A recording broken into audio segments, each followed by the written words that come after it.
नमस्कार, ABP news पर हाजिर हूं मैं रुमाना इसार खान। 24 के लोकसभा चुनाव से पहले देश का पहला ओपिनियन पोल देख रहे हैं आप। लोकसभा चुनाव के ऐलान में करीब 2.5 महीने से भी कम का वक्त अब बाकी रह गया है। ऐसे में राजनीतिक दलों ने अपने अपने हिसाब से अपनी अपनी रणनीति बनानी शुरू कर दी है। बीजेपी ने 10% वोट बढ़ाने का अपने लिए नया टारगेट आज ही सेट किया है और कांग्रेस ने आज ही कई राज्यों में अपने प्रभारी बदल दिए हैं। उधर महाराष्ट्र में सीटों को लेकर अपने अपने दावे किए जा रहे हैं। अच्छा, राजनीति बिहार में भी जबरदस्त अंदाज में गर्म है। उत्तर प्रदेश में तो बहन जी क्या करेंगी, इसको लेकर सबसे बड़ा सस्पेंस बना हुआ है। और इन तमाम सियासी सवालों के बीच एबीपी न्यूज खोज रहा है देश के लोगों का सियासी जवाब 2024 लोकसभा चुनाव में क्या हो सकता है। आज सी वोटर ने देश के उन 5 राज्यों का ओपिनियन पोल, जहां इसी साल चुनाव हुए, सी वोटर के आंकड़े हमने आपको आज दिखाए हैं। आंकड़े आपके सामने हैं और जो तस्वीर उभर रही है वो ये कह रही है कि बीजेपी बहुत आगे है। ये वो राज्य हैं जहां कांग्रेस से बीजेपी का कमोबेश सीधा मुकाबला, अगर तेलंगाना को छोड़ दिया जाए। बाकी 4 राज्यों में स्थिति यही है। तो एक बार फाइनल पिक्चर, आज वो 5 राज्य जहां के ओपिनियन पोल के आंकड़े हमने आपको दिखाए, जानने के लिए सीधे आपको लेकर चलेंगे डेटा सेंटर पूजा के पास। धन्यवाद रोमाना। देखिए, पिछले 5 घंटों में एबीपी न्यूज ने 5 राज्यों के डेटा को दर्शकों के सामने रखा है। अब उन 5 राज्यों का डेटा एक बार फिर से हम अपने दर्शकों को बताएंगे कि किस राज्य में किस दल के हिस्से में कितनी सीटें जाती हुई नजर आ रही हैं। सबसे पहले हम बात करेंगे दक्षिणी राज्य कर्नाटक की और उसका आंकड़ा आपके टीवी स्क्रीन पर हम रखने जा रहे हैं। कर्नाटक का ओपिनियन पोल क्या कहता है, देखिए, बीजेपी प्लस यानी कि बीजेपी और जेडीएस के खाते में 22 से 24 सीटें जाती हुई नजर आ रही हैं। कुल सीटें हैं 28। कांग्रेस के खाते में 4 से 6 सीटें यहां पर जाती हुई नजर आ रही हैं। तो यह है कर्नाटक का ओपिनियन पोल, जिसमें बीजेपी प्लस के खाते में 22 से 24 सीटें, कांग्रेस के खाते में 4 से 6 सीटें जाती हुई नजर आ रही हैं। और आगे बढ़ते हैं, अब बात करते हैं हम तेलंगाना की। अब तेलंगाना का यह आंकड़ा क्या कहता है सी वोटर सर्वे में, वो समझ लीजिए। तेलंगाना में देखिए, बीजेपी के पास जो सीटें जाती हुई नजर आ रही हैं उसका जो संख्या है वो है 1 से 3। इसके अलावा कांग्रेस के पास 9 से 11 सीटें यहां पर जाती हुई नजर आ रही हैं। बीआरएस को 3 से 5 सीटें इस सर्वे में मिल रही हैं। अदर्स के खाते में 1 से 2 सीटें जाती हुई नजर आ रही हैं। तो यहां पर जो कांग्रेस है वो बीजेपी से आगे है। जो सी वोटर का सर्वे है वो यही बताता है कि 9 से 11 सीटें कांग्रेस के पास, 1 से 3 सीटें बीजेपी के पास। तेलंगाना वो दक्षिणी राज्य जहां पर कांग्रेस ने बंपर वोटों के साथ जीत हासिल की। विधानसभा के चुनाव में और लोकसभा चुनाव भी कहीं ना कहीं यहां कांग्रेस के पक्ष में नजर आ रहा है। और अब आगे बढ़ते हैं, बात करते हैं छत्तीसगढ़ की। और छत्तीसगढ़ का आंकड़ा देखिए क्या कहता है, वो आपके सामने हमने रखा। छत्तीसगढ़ का ओपिनियन पोल यह बता रहा है कि 11 लोकसभा की सीटों में से 9 से 11 सीटें ही बीजेपी के पास जाती हुई दिख रही है।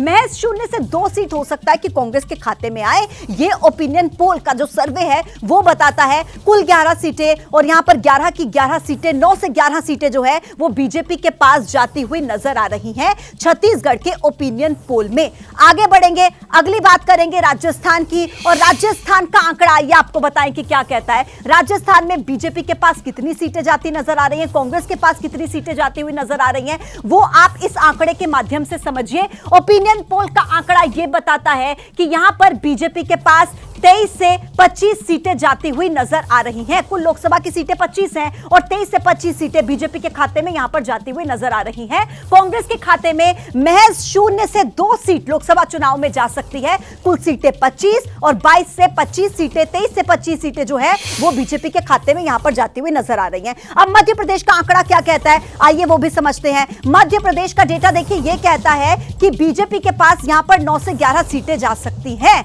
और माफ कीजिएगा, बीजेपी के पास यहां पर 27 से 29 सीटें जा सकती हैं, और कांग्रेस के पास यहां पर 0 से 2 सीटें जा सकती हैं। अदर्स के खाते में यहां पर 0 सीट जाती हुई नजर आ रही है। तो यह है मध्य प्रदेश का आंकड़ा। कुल सीटें हैं 29 की 29 सीटें, 27 से 29 सीटें बीजेपी के खाते में मध्य प्रदेश में जा सकती हैं। Over to you Romana.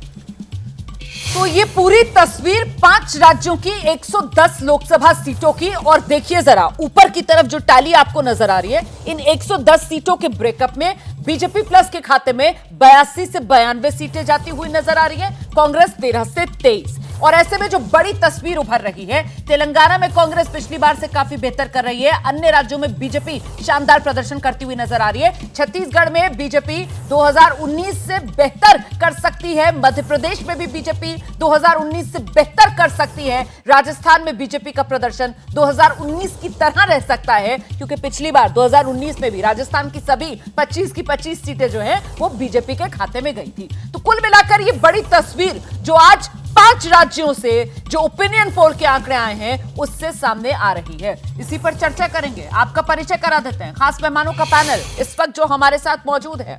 हमारे साथ आप देख रहे हैं बीजेपी की तरफ से पार्टी के प्रवक्ता डॉक्टर अजय आलोक जुड़ गए हैं, वरिष्ठ पत्रकार हर्षवर्धन जी हमारे साथ स्टूडियो में मौजूद हैं, और साथ ही सीएसडीएस से प्रोफेसर संजय कुमार हमारे साथ जुड़ रहे हैं, स्टूडियो में हमारे साथ मौजूद हैं। संजय जी, मैं आप ही के साथ शुरुआत करती हूं, और मैं बता दूं दर्शकों को कि कुछ ही देर में कांग्रेस की तरफ से भी अभय दुबे जी हमारे साथ होंगे, उनका इंतजार कर रहे हैं, फिर राजनीतिक बातचीत शुरू करेंगे। लेकिन पहले एक रिएक्शन प्रोफेसर संजय कुमार का, और आपसे समझना चाहती हूं कि आज 5 राज्यों के ओपिनियन पोल के आंकड़े हमने दिखाए हैं, 110 सीटें, और अगर 2019 की बात की जाए तो इन 110 सीटों में से पिछली बार बीजेपी को 91 सीट्स गई थी सर, ब्रेकअप। कांग्रेस के खाते में 7 सीटें आई थी, जो कांग्रेस यहां पर 13 से 23 इंप्रूवमेंट की तरफ है, लेकिन बीजेपी कुल मिलाकर उसी स्थिति को कंसोलिडेट करती हुई नजर आ रही है। कांग्रेस को यह जो फायदा मिल रहा है, कुल मिलाकर ये वो बीआरएस वाला सीट शेयर तेलंगाना का जो कांग्रेस के खाते में आ रहा है, इस आंकड़े को देखकर क्या माना जाए? ये ट्रेंड 2019 वाला ही 2024 में रिपीट हो रहा है? बिल्कुल रुमाना, मुझे देखिए, अगर आप कांग्रेस का बढ़ता हुआ जो ग्राफ है, बढ़ते हुए जो आंकड़े, वो सिर्फ तेलंगाना से उनको समर्थन मिल रहा है। लग रहा है तेलंगाना में 2019 के तुलना में कांग्रेस 2024 में अच्छा करेगी। लेकिन मुझे लगता है कि उन पाठकों को, उन रीडरों को, उन दर्शकों को ये समझना चाहिए जो ये समझते हैं कि 2019 में बीजेपी पीक कर चुकी है कई राज्यों में, और जिन राज्यों का आप अभी सर्वे दिखा रहे हैं, छत्तीसगढ़ है, राजस्थान है, मध्य प्रदेश है, और ये एक आम धारणा बनी हुई है कि बीजेपी पीक कर चुकी है, बीजेपी नीचे आएगी। ये आंकड़े बता रहे हैं कि बीजेपी पीक कर गई है और पीक पर ही डटी हुई है, उनके नीचे आने की संभावना बहुत कम दिखाई पड़ती है। ये मार्जिन दिखाया जा रहा है, 0 से 2 सीटें हो सकती है। कहने का मतलब यह है, राजस्थान में 2014 में भी बीजेपी ने 25 सीटें जीती, 2019 में भी 25 सीटें जीती, और 24 में भी ये होता हुआ संभव दिखाई पड़ता है। और इसका एक और आंकड़ा है जो मैं बताना चाहूँगा, इन 25 जो राजस्थान में बीजेपी ने सीटें जीती थी, 23 सीटें रुमाना ऐसी हैं जहां बीजेपी को 50% से ज़्यादा वोट आए थे।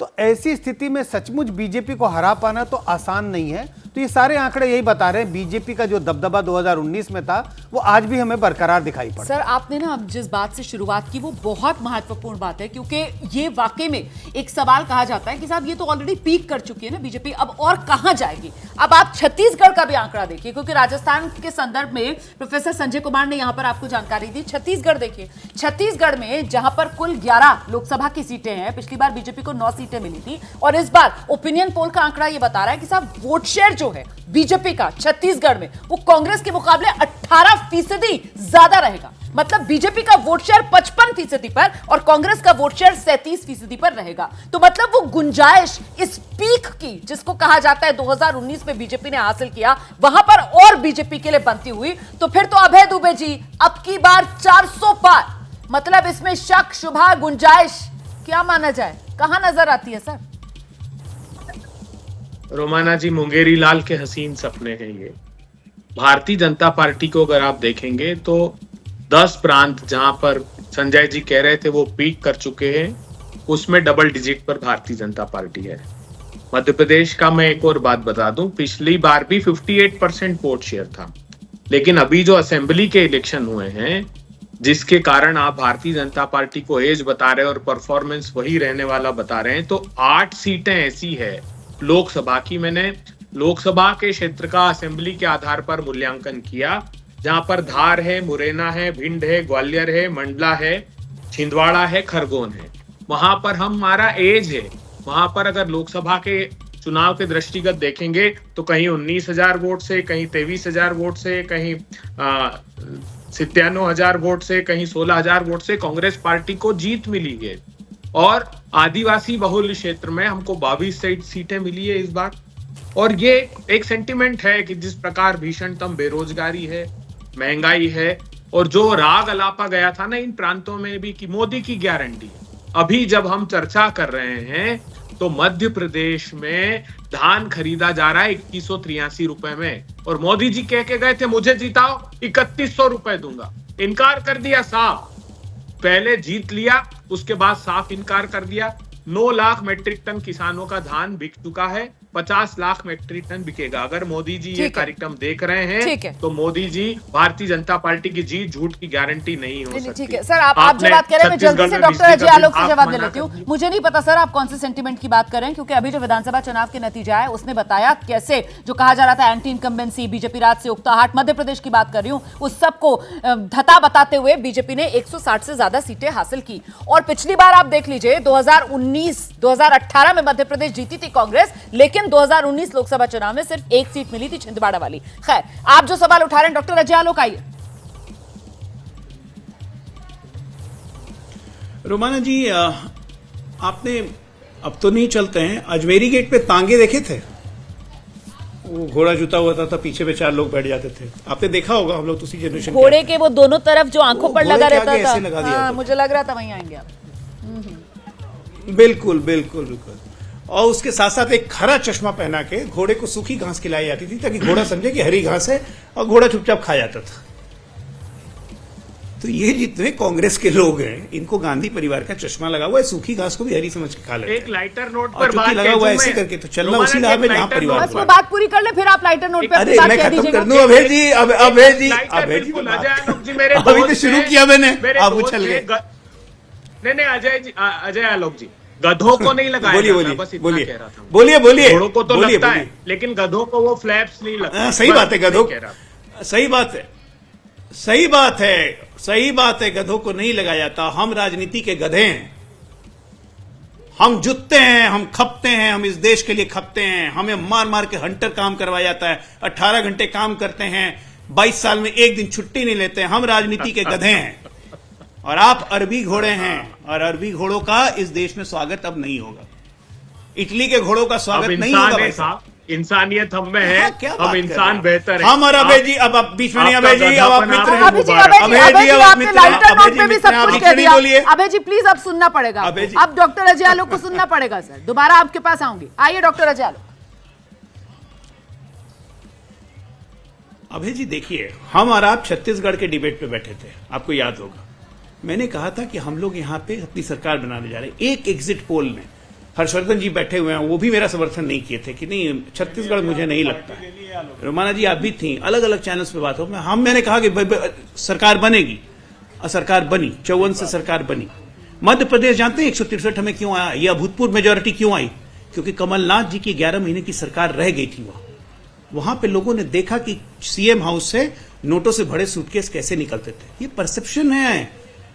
अबे भाई आप खराब आदमी नहीं हैं, लेकिन जो आपकी पार्टी की लीडरशिप है ना, उसका परसेप्शन जनता में चला गया है, एक नंबर के चोर है, 70 साल से देश को लूट के रख दिया। यहां पे क्या मोदी की गारंटी है?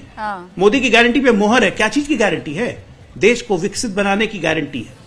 क्या चीज की गारंटी है? टाइम बाउंड डिलीवरी की गारंटी है। क्या चीज की गारंटी है? Ease of doing, ease of living की गारंटी है। क्या चीज की गारंटी है? सामाजिक न्याय की गारंटी है। क्या चीज की गारंटी है? गरीब, किसान, युवा और महिला को सशक्तिकरण करने की गारंटी है। देश ये सब देखेगा कि झूठ मूठ का चुनाव हुआ, छुट्टी बनाने चले गए, फिर आ गए। भाई साहब आज तो बहना ही कोई साफ कर दिया आप लोगों ने, पता नहीं क्या चुनाव न लड़वाने की तैयारी करने है। नहीं, वो आप लोग का मामला, हमला आ रहा तो मामला है नहीं। इनर कॉन्ट्राडिक्शंस में जुड़ी हुई कांग्रेस पार्टी और आपका इंडी गठबंधन। अभय जी एक बात का जवाब जरूर दीजिएगा, आप मेरे मित्र हैं, मैं उम्मीद करता हूं दर्शक ये जानेंगे।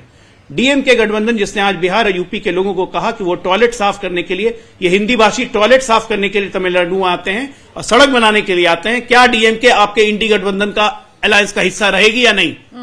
बहुत जरूरी है बात बोलना। ठीक है सर, ठीक है। मैं अभय जी आपके पास आ रही हूं सर। यहाँ जो गारंटियां गिना रहे थे पहले सनातन मोदी की गारंटियां, उससे सर बीजेपी की जीत की भी तो गारंटी बन रही है ना। यही कांग्रेस के लिए सबसे बड़ी मुश्किल। और वो जो कॉन्ट्रडिक्शंस की बात कर रहे हैं इंडिया गठबंधन के, उस पर भी जवाब दे दीजिए सर।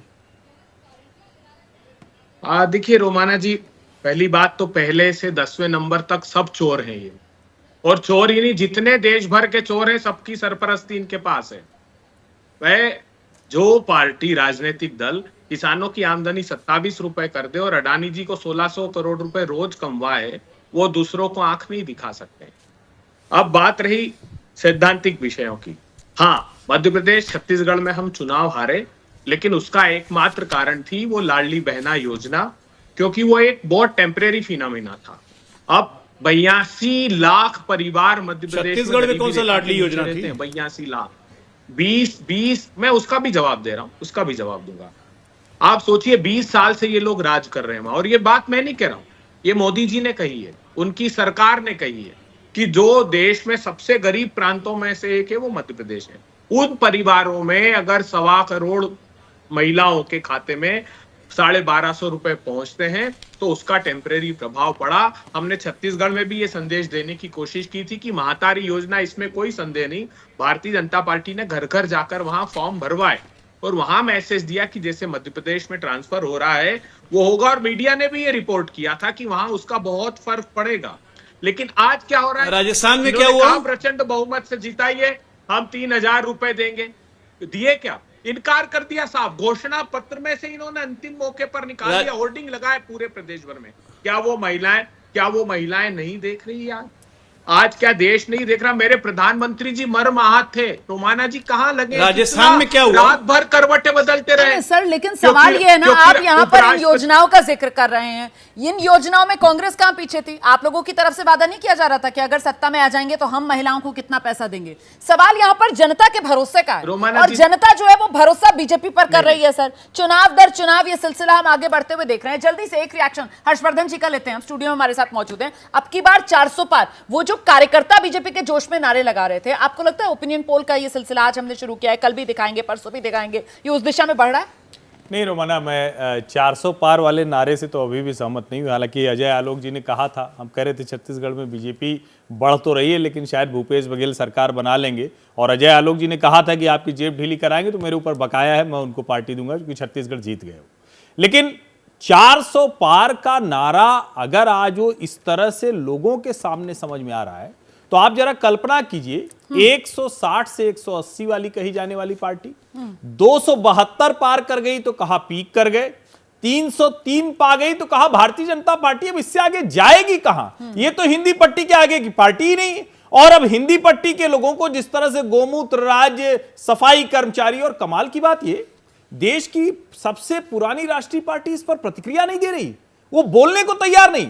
मुझे लगता है कि भारतीय जनता पार्टी 2019 के अपने आंकड़े को पार करने जा रही है। अब की बार 400 पार, ये भारतीय जनता पार्टी का नारा होगा। हर पार्टी अपने लिहाज से कितना भी नारा दे सकती है, लेकिन बहुत शानदार जीत हासिल करती हुई दिख रही है। और जो सबसे बड़ी बात है जिसको हम नहीं देख रहे हैं, पहली बार कोई राष्ट्रीय पार्टी इस तरह से तीसरी बार जनादेश जीतेगी किसी एक नेता के बूते पर। हाँ। आप वो मत कहिएगा कि आजादी की लड़ाई के बाद जीते थे तो जवाहरलाल नेहरू जी थे, गांधी जी ने कहा भाई ठीक है हमारी पार्टी है, उसको आप छोड़ दीजिए, तो कोई भी पार्टी इस तरह का प्रचंड जनादेश लगातार लेकर आएगी, ये पहली बार होगा। और उसमें भी सबसे बड़ी बात यह कि जिस पार्टी को कहा जाता था कि ये तो सिर्फ हिंदी पट्टी की पार्टी है, आज वो पूर्वोत्तर से लेकर दक्षिण से लेकर उत्तर से लेकर पूर्व से लेकर हर जगह है और हर वर्ग में है, ये बड़ी बात है। ठीक है, एक्स फैक्टर आप कह रहे हैं यकीनन बीजेपी के लिए मोदी ही है, और उसी के चलते ये हैट्रिक मोदी सरकार की जिस ओर बीजेपी बढ़ती हुई नजर आ रही है। मैं संजय जी को जरा सा लेकर आना चाहूंगी। सर, यहां पर वो गठबंधन और गठबंधन के कॉन्ट्रडिक्शंस को लेकर बात हो रही थी।